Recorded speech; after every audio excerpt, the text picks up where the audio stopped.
The Indian women's hockey team made history by qualifying for their first Olympic semi-final. They lost to Great Britain in a nip-and-tuck battle on Friday. But the journey has not been an easy one, writes Deepti Patwardhan. What will she do playing hockey?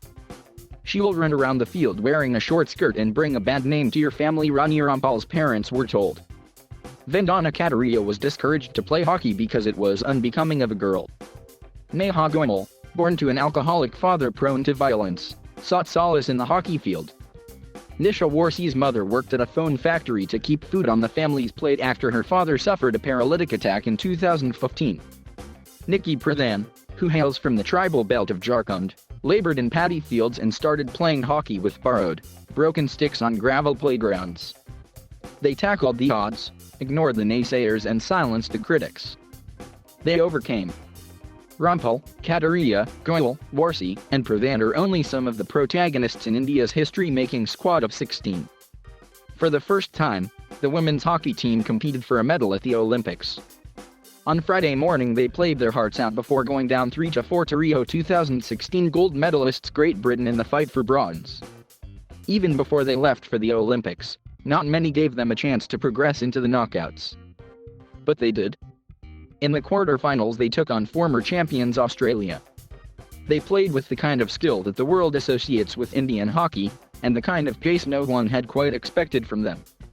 They defeated Australia 1-0 on Monday to make their maiden Olympic semi-final.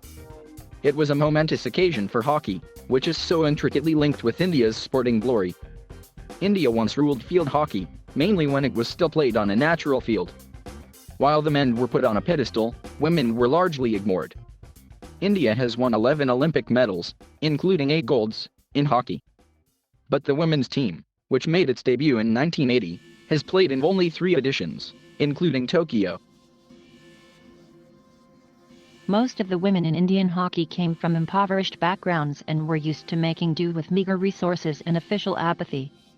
At times, the promise of a government job and a steady salary had to suffice over athletic dreams. It wasn't till 2012 that efforts were put in to improve the women's game. Former Australian player Neha Goyal recalled the diffidence in the team when he arrived as the coach in 2012. He had to convince them that he was there to help them succeed rather than blame them for the failures. Deep Grey Seka and Sunita Lakra took about 2 years before they would look me in the eye. By 2014, that trust had been developed, and the team began to grow.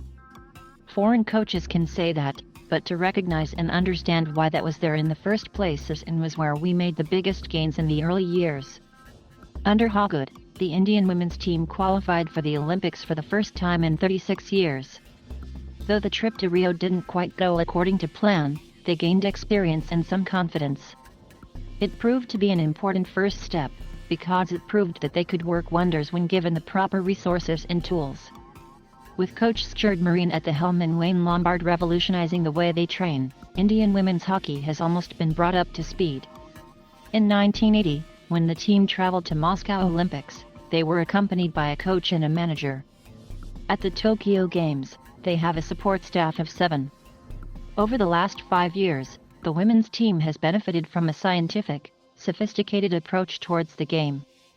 Of the 16 players that are in Tokyo, 8 of them had played at Rio 2016, giving the team a strong core. They have learned from the experience, shared it and built upon it. The pandemic threatened to throw a spanner in the works, but the Indian team stayed on the extra year in the Sports Authority of India campus in Bengaluru, revising their lines, devising their plans. India arrived in Tokyo prepared.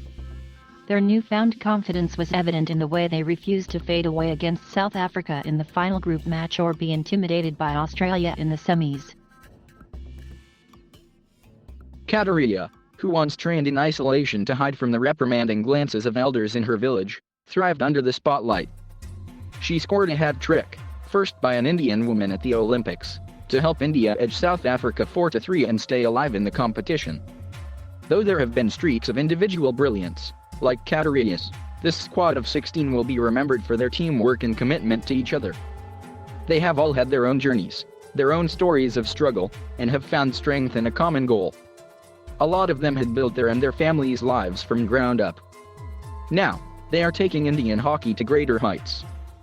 Deepti Patwardhan is an independent sports journalist based in Mumbai.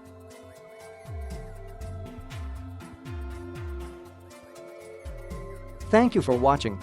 Please subscribe.